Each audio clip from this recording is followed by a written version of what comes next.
eu vou te contar de onde saiu essa indignação repentina e explosiva do Hugo Motta e da Câmara. Vou te contar quais as razões que a Câmara teria para ter enfrentado o STF há muito tempo. E mais importante, o que indica que toda essa guerra aí é política? E qual que é a possível vingança que o Hugo Motta vai usar contra o STF? O Hugo Motta acordou e ele tá revoltado com o STF. A Magnitsky caiu, foi revogada. Agora, isso não é o fim do jogo. Se houve de fato uma troca, uma barganha entre Brasil e Estados Unidos, as autoridades brasileiras que fizeram essa barganha podem ser responsabilizadas. Isso é ilícito. Eu vou te explicar agora por que isso é ilícito e o que o Congresso pode fazer como uma reação. Olá pessoal, sejam bem-vindos. O meu nome é Bruno. Se você gosta e apoia o nosso conteúdo, então deixa o seu like e inscreva-se no canal.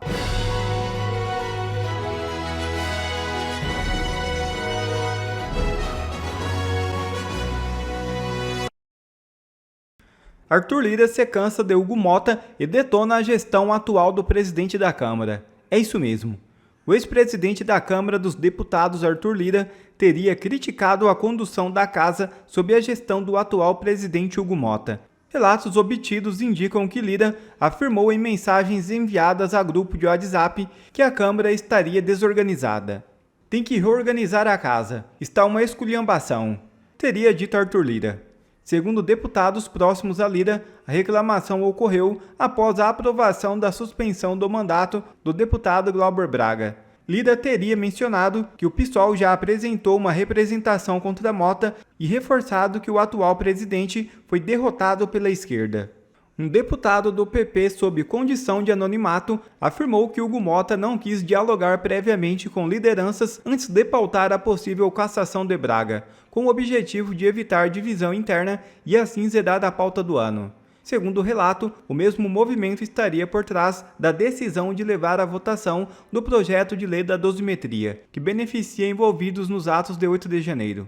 De acordo com apurações, Arthur Lira teria afirmado que parlamentares demonstraram sensibilidade como alguém que não adotaria a mesma postura em situação semelhante.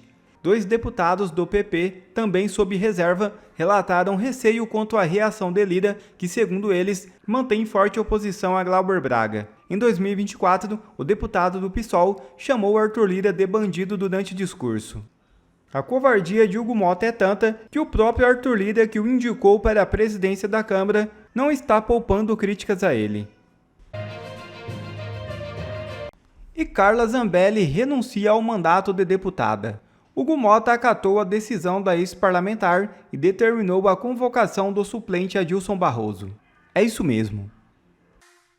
Não é porque é domingo que não tem breaking news. Eu acabei de conversar com o presidente da Câmara dos Deputados, Hugo Motta, e ele me enviou uma nota oficial sobre a decisão dele em relação a Carla Zambelli. Eu vou ler a nota ao vivo para vocês.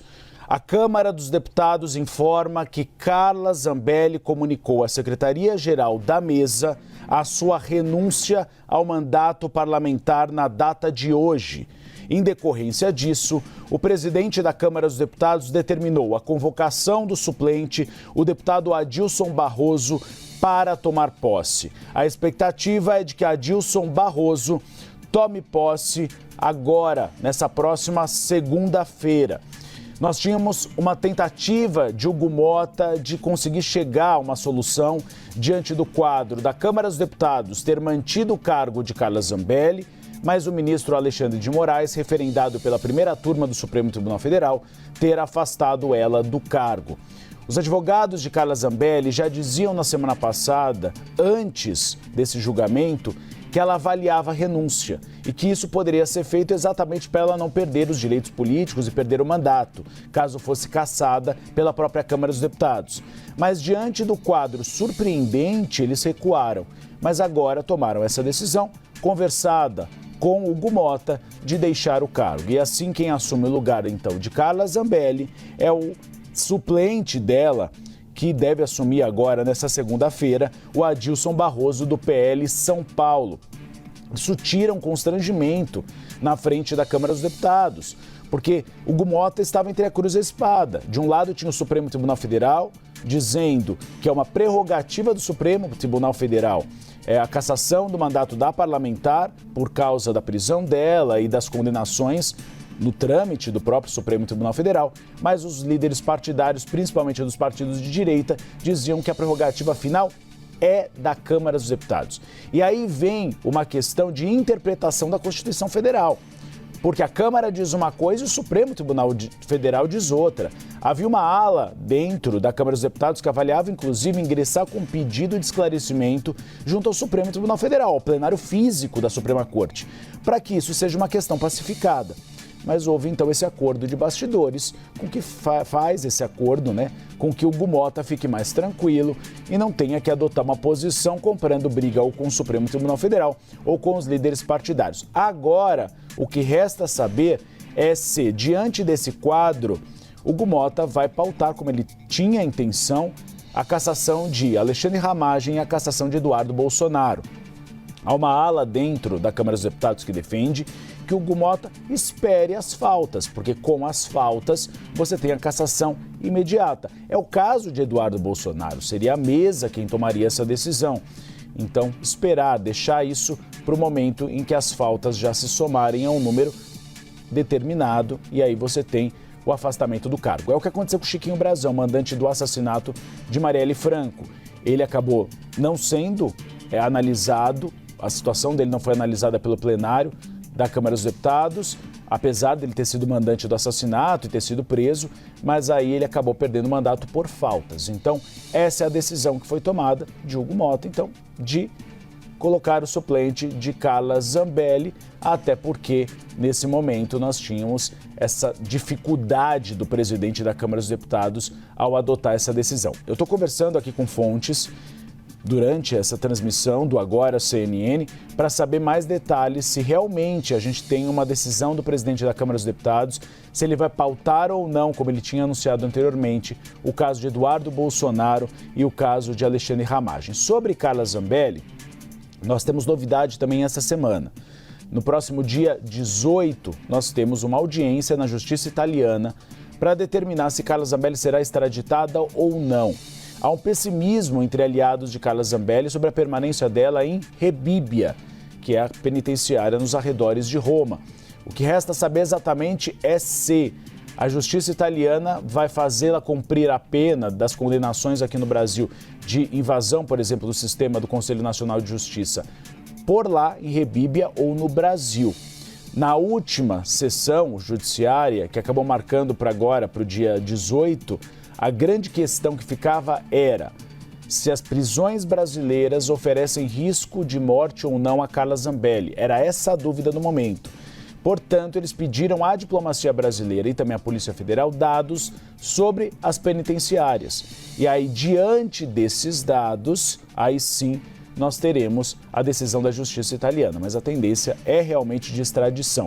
E tem uma outra pessoa também ligada à direita, o Eduardo Talhaferro, que foi assessor de Alexandre de Moraes no Tribunal Superior Eleitoral. Ele é réu, ele ainda não é condenado, mas também há um processo de extradição dele. Ele não está preso na Itália, ele tem cidadania italiana e residência fixa e também tem essa tendência no dia 17 de determinação se realmente nós teremos a extradição dele.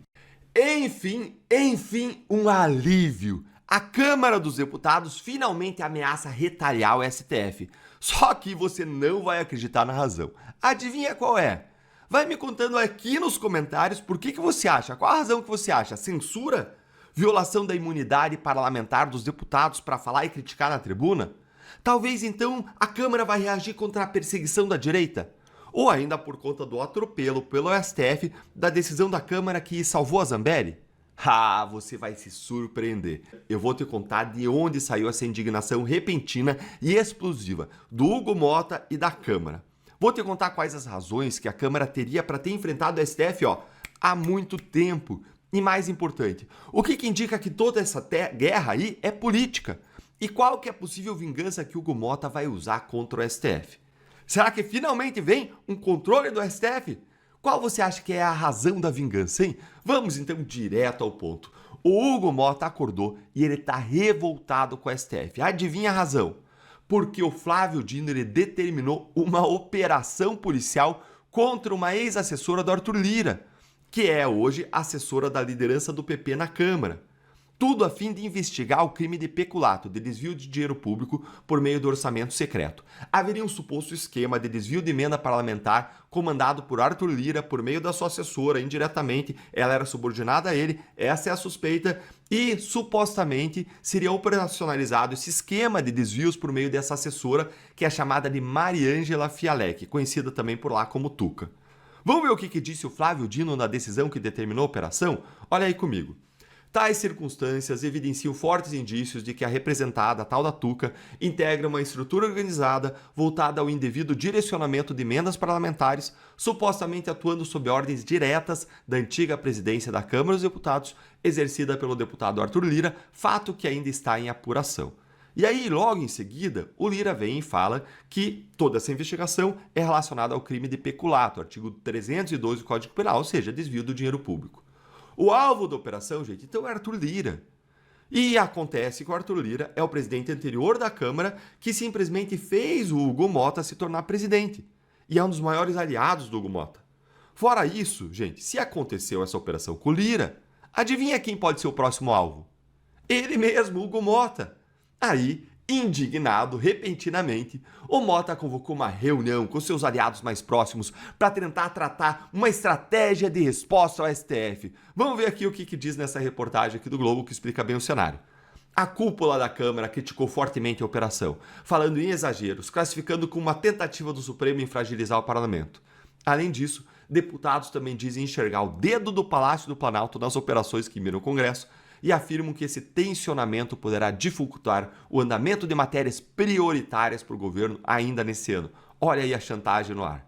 Vocês viram aí, gente? Sobrou até para o governo Lula. Agora o Motta está ameaçando, está dizendo que vai retaliar, está até chantageando.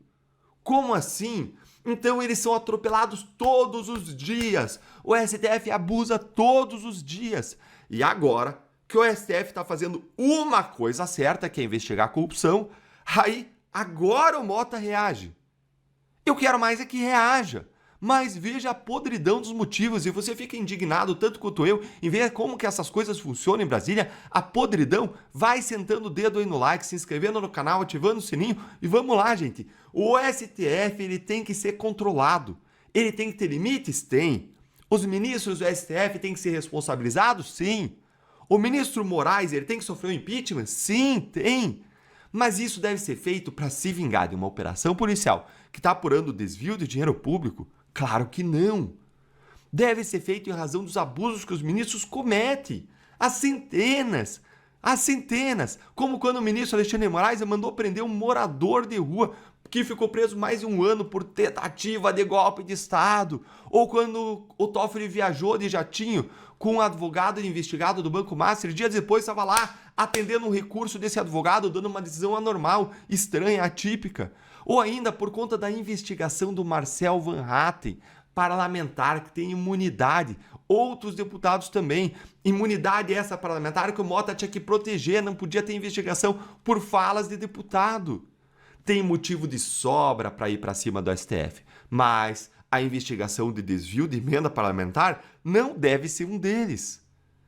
E olha a cronologia desse caso, gente. Eu vou te explicar, você vai ficar aí de cabelo em pé. Normalmente, uma operação contra a corrupção ela é decretada uma semana ou mais antes dela ser feita pela Polícia Federal. Por quê, Deltan? Porque tem toda a preparação, levantamento de endereço, checar quem são as pessoas, onde pode ter prova, outros endereços da pessoa. Você vai checar se a pessoa tem arma registrada no nome dela para ver o risco da operação e muito mais. Mas olha o que aconteceu nesse caso. Na noite do dia 9 para o dia 10, a Câmara aprovou o PL da dosimetria, já desagradando ao STF. Só que aí, isso aqui é determinante. Na noite do dia 10 para o dia 11, a Câmara dos Deputados salvou o mandato da Zambelli. Aí, o STF vê isso com uma imensa provocação. Por quê? Porque o presidente da Câmara, Hugo Motta, tinha prometido caçar a Zambelli. E aí, a decisão do Dino vem com uma porrada, exatamente no dia 11. Vem com uma porrada dia 11. Olha aqui, ó, a data da decisão do Dino aí, ó. Dia 11 de dezembro vem a decisão. Ou seja, logo depois deles salvarem o mandato da Zambelli. E aí foi feita a operação um dia depois. A operação foi feita no dia 12. Um dia depois, gente, isso é surreal. Surreal. Ainda que tenha evidências de corrupção para investigar, tudo isso sugere que a atuação do Dino em escolher esse caso, em priorizar, em decidir nesse momento, em executar a operação um dia depois, tudo foi guiado por razões políticas, com uma forma de resposta ao parlamento. Isso é errado. Isso é errado. Errada é a corrupção, tem que ser investigada e punida, mas errada é uma atuação política, de escolher de quem vai investigar, em qual momento, tirar da gaveta as investigações que quer, tudo lá contra a corrupção, dormitando anos. Aí o caso Bolsonaro, em menos de um ano, acusado, preso, processado, quando os casos do Mensalão foram anos, quando os casos da Lava Jato ficaram em gaveta. Isso mostra uma corte apodrecida. E, claro, uma Câmara apodrecida, uma política apodrecida. Não tem como o STF ser um STF bom se quem escolhe é um presidente. São presidentes do PT envolvidos aí ao longo dos anos, os seus partidos, seus governos, em escândalos de corrupção. É podre. Mas dito isso, ainda que o Hugo Mota queira se vingar, o que ele pode fazer? Porque a gente torce pela briga. O Mota, ele consegue reagir? Vamos ver aqui os bastidores da Câmara. Olhem como está a situação de acordo com essa reportagem aqui do Globo, ó. De acordo com deputados e assessores ouvidos pela equipe da coluna, além de pedir que o presidente da Câmara, o Mota, tome alguma medida jurídico-institucional para tentar embargar o avanço das apurações, querem atrapalhar a investigação de corrupção, né? Essa vai ser a medida. Além disso, os parlamentares também discutem fazer andar no Senado duas propostas que limitam a atuação do STF. Uma delas seria a emenda à Constituição do senador Esperidião Amin, que restringe as decisões monocráticas dos ministros. Essa medida já foi aprovada, gente, lá no Senado e está na Câmara, estava numa gaveta e agora, pelo jeito, vai ser tirada. Fora isso, tem muita coisa na caixa de ferramenta que pode rodar, como a limitação do tempo dos mandatos dos ministros, necessidade de recondução, aumento do número dos ministros, instauração de uma CPI do abuso de autoridade que já tem assinatura suficiente e está lá numa gaveta da Câmara dos Deputados, e por aí vai. E como eu te mostrei antes, o Mota ele pode travar tudo do governo, toda a pauta do governo, e lembre, o governo está em lua de mel com o STF. A Magnitsky caiu, foi revogada. Agora, isso não é o fim do jogo. Se houve de fato uma troca, uma barganha entre Brasil e Estados Unidos, as autoridades brasileiras que fizeram essa barganha podem ser responsabilizadas. Isso é ilícito. Eu vou te explicar agora por que isso é ilícito e o que o Congresso pode fazer como uma reação. Muito bem, vieram com esse papo de que o próprio nota do governo norte-americano dizendo assim, não, houve uma mudança fática, houve o PL da dosimetria, que eles próprios lá nos Estados Unidos chamaram de anistia. Mas veja, isso não cola. A gente já explicou aqui. Agora tem um ponto além. Isso seria uma mudança fática em relação ao Congresso. Quem fez o PL da dosimetria foi o Congresso, não foi o Moraes. Então, se a sanção é para o Moraes, não dá para justificar o recuo da Magnitsky em relação ao Moraes por uma postura do Congresso no PL da dosimetria. Essa explicação não cola. A mudança fática para a Magnitsky ser revogada tem que ser em relação ao sancionado. Se houve uma mudança fática no Congresso e não no sancionado, o Congresso não está sancionado, não é o país que está sancionado. O Moraes mudou o quê faticamente para que houvesse algum tipo de revogação? Nada. Então isso não foi. Ponto. O que foi é que houve algum tipo de barganha, houve algum tipo de troca. A gente não sabe o que foi, cada um diz uma coisa. Foram as terras raras, foram as big techs, foi isso, foi aquilo, não importa, isso é ilícito. E por que isso é ilícito? Porque eles trocaram algo que é nosso em favor do Moraes. Trocaram algo que é coletivo em favor de um indivíduo. Trocaram algo que é de todos em favor de um. Isso é desvio de finalidade. Você usa o Estado para que alguma pessoa específica se beneficie. Isso é crime, isso é ilícito por parte das autoridades brasileiras que empreenderam essa negociação, sabe-se lá qual foi. E aí é óbvio que cabe ao Congresso, caberia às autoridades todas, mas a gente sabe que ninguém vai fazer nada. Cabe à oposição ao Congresso para ontem, para já, para a semana que vem, convocar, por exemplo, o chanceler, o Mauro Vieira, para dar explicações, qual foi a negociação, qual foi a barganha, qual foi a troca, o que fez com que houvesse um recuo. Explique-se. Ele tem o dever de fazer isso. Porque, eu repito, se houve uma troca, é ilícito, é crime. É crime o Estado usar os nossos bens para favorecer um indivíduo como o Moraes. Vocês percebem onde que a coisa está? Então o chanceler pode sim ser chamado e outras pessoas mais. Quem mais participou dessa negociação? Participou o Lula? Bom, o Moraes, por exemplo, na festa do SBT, agradeceu o Lula. Se agradeceu o Lula participou. Se participou, convoca o Lula. Convoca o Lula. Ou busca, faz pressão para isso ocorrer, faz um requerimento de CPI da Magnitsky. Vamos ouvir as autoridades envolvidas, vamos ouvir os irmãos Batista, foram eles que foram lá negociar? Ou foram o Lula, ou foi o Mauro Vieira, ou quem mais foi? Ou foi banqueiro? É preciso que essas coisas sejam feitas, ou esses caminhos podem ser feitos, porque se forem feitos, isso pode não dar em nada aqui no Brasil, como geralmente acontece, mas pode criar um tipo de constrangimento lá fora para os Estados Unidos e para o Trump, diante da situação em que ele vai se colocar. Olha lá, no Brasil eles revogaram a Magnitsky, as autoridades estão sendo inquiridas, estão sendo questionadas, está havendo investigação das autoridades brasileiras pelo que eles negociaram com o Trump. Isso vai constranger os Estados Unidos, constranger o Trump e quem sabe assim eles voltem atrás, repensem o que fizeram, tomem alguma medida, voltem ao tabuleiro do jogo para criar algum tipo de sanção nova ou impor novamente a Magnitsky ao Moraes, sabe-se lá o quê. Essa me parece ser a estratégia mais adequada da oposição.